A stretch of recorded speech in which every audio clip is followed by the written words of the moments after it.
अरे बहू, अभी तक सब्जियां धुली नहीं, पोंछी नहीं और फ्रिज में भी नहीं रखी हैं। सुबह सुबह सब्जी मंडी से सब्जी ले आया था मैं। 9 बजने को हैं और फ्रिज की सफाई कब करोगी? खाना बच जाता है तो कम बनाया करो।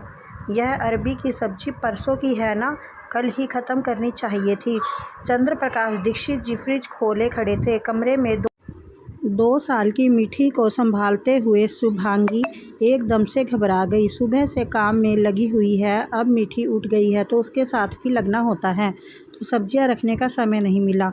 और ससुर जी भी तभी फ्रिज खोलते हैं या उन्हें काम को देखते हैं जो अधूरा रहता है। शुभांगी ने यह मन मन में सोचा। तभी आवाज़ आती है, दही खट्टा हो जाएगा, कड़ी बना लेना भाभी। आपने देखा नहीं, दही बाहर ही रह गया। देवर मैंग की आवाज़ आई। तभी उसके बाद, ओहो शुभांग, तुमने प्रेस के कपड़े भी नहीं रखे, मेरी नीली शर्ट कहाँ है? अलमारी कितनी बिखरी हुई है, करती क्या हो तुम? पति राघव की आवाज़ आई। हाँ जी, शुभांगी ने अपना सिर पकड़ लिया। हे प्रभु, कैसा ससुराल मिला है मुझे। एक सास कम थी जो 3 एक्स्ट्रा पावरफुल सास और भी दे दी मुझे। यह है उच्च मध्य वर्गीय दीक्षित परिवार की बड़ी बहू शुभांगी। विवाह को 3 वर्ष हो गए। एक 2 वर्षीय बेटी मीठी की जिम्मेवारी के साथ साथ पूरे घर की जिम्मेवारी भी संभालती है। सासू जी तो वैसी ही हैं जैसी सबकी होती हैं, पर यहाँ सबसे बड़ी परेशानी घर के पुरुषों की है। घर का हर छोटा बड़ा निर्णय वही लेते हैं, हर पहलू पर दखल अंदाजी करते हैं। जी हाँ, सहयोग या सहायता तो बिल्कुल नहीं मिलती। बस मीन मेक निकालना, कमियां निकालना, बताना और ढेर सारी सलाह देना। शुभांगी अपने समय और सहूलियत के हिसाब से पूरा घर मैनेज करती थी, पर सुबह का समय बड़ा मुश्किल भरा होता था। जब घर में एक साथ 4 सास उपस्थित होती थी। ससुर जी रिटायर हुए तो सुबह रसोई से लेकर बाथरूम तक पूरा चक्कर लगाते थे, बहुत ध्यान से निरीक्षण करते थे, फिर अपनी राय देते थे। उसके बाद क्या करना है क्या नहीं करना, उसकी एक लंबी चौड़ी लिस्ट बना सुना देते थे, जिसे शुभांगी को याद भी रखना होता था। ससुर जी के शुरू होते ही उनके बाद देवर जी और पतिदेव भी हाथ आजमा लेते हैं। इसी बीच सासू जी आराम से पोज मोड़ पर होती थी। आज पड़ोस की सहेलियों से बातें कर रही होती थी और ड्राइंग रूम में बीचों बीच फुल वॉल्यूम पर भजन चल रहा होता था। भजन के बीच बीच में शुभांगी 3 अलग भजन सुन रही होती है। सुन रही हो या नहीं, शुभांगी, कपड़े क्यों बिखरे हुए हैं? तुम करती क्या हो? अब तो शुभांगी का पारा चढ़ गया। ठीक है राघव, बिखरे हुए हैं तो समेट दो, मेरे से तो होता नहीं है, ना काम ना करती हूँ, पर तुम्हें पसंद नहीं आता तो अपने हिसाब से ही कर लो।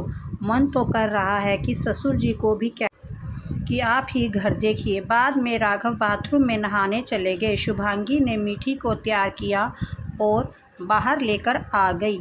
संभाल लीजिए। खैर, थोड़ी देर बड़बड़ करने के ज़मीन पर चटाई पर कुछ खिलौने रखे। कहने को घर में सभी लोग हैं, पर मीठी की कोई जिम्मेवारी नहीं लेता। शुभांगी चाह रही थी कि ससुर जी रसोई से चले जाएं, ताकि वह सुकून से अपना काम कर सके। डरते डरते वह रसोई में आई तो घबरा गई। ससुर जी पूरा फ्रिज खोले बैठे थे और देवर जी फ्रिज में रखे हर सामान को खोल खोल कर बाहर निकाल रहे थे। पापा जी, भैया क्या कर रहे हैं? मुझे नाश्ता बनाना है, फिर मीठी को नहलाने का समय हो जाएगा, इनका टिफ़िन भी तैयार करना है। बहू, रसोई में डब्बे रखने का सिस्टम बदला है क्या? कोई डब्बा ही नहीं मिलता। जब तुम्हारी मम्मी जी काम करती थी तब रसोई कितनी चकाचक रहती थी, और जब काली दाल रखी है तो फिर किराने के सामान में क्यों लिखाई घी इतनी जल्दी ख़त्म हो गया? मिलाई इकट्ठी करके बना तो सकती हो, ससुर जी ने कहा। शुभांगी चुपचाप सुने जा रही थी और जल्दी जल्दी पोहा भिगोया और आलू काटने लगी। अरे भाभी, थोड़े छोटे आलू काटा करो, देवर मयंक ने कहा। लीजिए देवर जी, आप ही काट लीजिए, कहते हुए शुभांगी ने म्यंग को आलू पकड़ा दिए। बहू, ये क्या तमीज़ है, इस तरह बोलते हैं? अरे तुम्हारी गलती बता रहे हैं, तभी तो तुम सुधार कर पाओगी। इतने में कमला जी आई और बोली, आज शांताबाई छुट्टी पर है। बहू कहती है तो मम्मी जी, पड़ोस वाली आंटी के यहाँ राधाबाई आती है तो उसे बुला लीजिए आज के लिए। क्यों, एक दिन काम नहीं कर सकती? बाई नहीं आएगी तो काम नहीं होगा। नौकरों के भरोसे रहकर सब आलसी हो गए हैं, ससुर जी ने कठोरता से कहा। अच्छा बहू, आज बुआ जी को सह परिवार खाने पर बुलाया है, पर मम्मी जी अकेली मैं कैसे करूँगी? मीठी भी है। अरे कैसे करोगी मतलब? जैसे सब करते हैं वैसे करो। वहाँ तुम्हारे घर में नौकर चाकर थे, इसीलिए काम करने की आदत नहीं है तुम्हें। देखिए पापा जी, मेरे घर में सभी लोग काम पर जाते थे, इसीलिए सहायता के लिए सिर्फ झाड़ू पोछा बर्तन के लिए सहायक थे, बाकी सभी लोग मिलजुल कर घर का काम करते थे। इतने में राघव बोला, तुम्हारी दादी भी खाना बनाती थी, खुद परोस पड़ता था, वह घर संभालती थी। तुम्हारी मम्मी तो नौकरी पर चली जाती थी, तुम्हारे पापा बेचारे शाम को सब्जी बनाते थे। देखो राघव, यह तुम्हारा देखने का नज़रिया है। मेरे घर में सभी लोग मिलजुल कर एक टीम की तरह काम करते थे, एक दूसरे का सहयोग करते थे। सहयोग टीम? अरे औरतों का काम औरतों को ही करना चाहिए, ससुर जी ने कठोरता से कहा। वही तो मैं कह रही हूँ पापा जी, इस घर का यही असूल है, तो जब काम मुझे ही करना चाहिए तो फिर मुझे ही करने दीजिए ना, अपने हिसाब से और समय सहूलियत से। वैसे आज मुझे बेटी को लेकर डॉक्टर के पास जाना है वैक्सीनेशन के लिए और चेकअप के लिए, मैंने कल ही मम्मी जी को बता दिया था। अच्छा है, आप लोग ही घर संभालिए, मैं चली। बिना जवाब सुने शुभांगी सीधे अपने कमरे में गई। राघव भी कमरे में आया और बोला, शुभांगी यह क्या बदतमीजी है, ऐसे बात करते हैं पापा से? राघव, तुम्हें पहले भी कहा है, हर बात में मेरे घर वालों को बीच में मत लाया करो। तुम्हारे घर की व्यवस्था और मेरे घर की व्यवस्था में ज़मीन आसमान का अंतर है, तुम नहीं समझोगे। हमारे यहाँ सब मिलजुल कर काम करते हैं। परिवार वही होता है जहाँ हर सदस्य एक दूसरे की सहायता करता है, एक टीम होती है, एक दूसरे का सहयोग करते हैं, समर्थन करते हैं। पर यहाँ मैं अकेली बहू पूरे घर की जिम्मेवारी संभालती हूँ, सबकी पसंद नापसंद का ध्यान रखती हूँ, पर मुझे सहयोग तो दूर सुनने को इतना मिलता है। अगर आप सभी लोग घर में दखल अंदाजी बंद कर दें तो मेरे ऊपर बहुत बड़ा एहसान होगा। या तो मेरी सहायता कीजिए या मीठी की जिम्मेवारी लीजिए। आखिर मीठी भी छोटी है, उसको खिलौनों की तरह से उसे ट्रीट करते हैं, उसके साथ आप लोग समय बिताइए। पापा जी को कहिए वह मीठी से खेले, बातें करे और कहानियाँ सुनाए। अपना समय अपने दोस्तों के साथ और मीठी के साथ ही लगाएं। रसोई और मेरे कामकाज में क्यों बोलते हैं? देखो शुभांगी, बात तो कहाँ से कहाँ ले जा रही हो, राघव ने कहा। देखो राघव, आज ना नाश्ता बन पाया है और ना ही टिफ़िन। मैं डॉक्टर के यहाँ जाने के लिए लेट हो रही हूँ।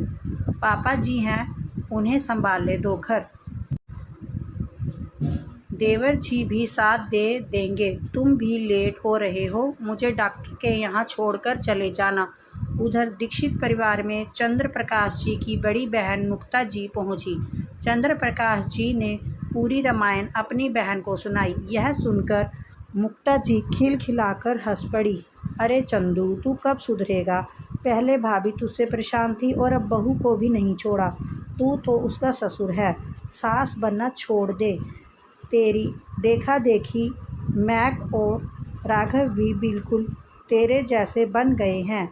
एक औरत को अपने क्षेत्र में दखल अंदाजी और टोका टिप्पणियाँ बिल्कुल भी पसंद नहीं आती हैं। या तो उसके अनुसार उसकी मदद कराओ, जिम्मेवारियाँ लो, या फिर उसको बिल्कुल फ्री छोड़ दो। अरे दीदी, फ्रिज की हालत देखी आपने? सब्जियां पड़ी थी बाहर, ख़राब हो जाती तो पड़ी रहने दो। 8 बजे लाया ना।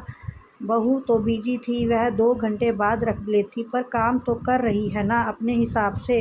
अब तेरे हिसाब से यदि रखना हो तो बुआ जी, दही रात भर से बाहर पड़ा है, भाभी ने अंदर नहीं रखा, खट्टा हो गया। वह तो मैंने कहा कि कड़ी बना लो, मयंक ने गर्व से बताया। मयंक ज़्यादा बड़बोला मन बन भाभी है वह तेरी, इस तरह का व्यवहार करेगा तो तेरी बीवी से रोज़ाना मार खाएगा। दही बाहर पड़ा है, देखा ना तूने?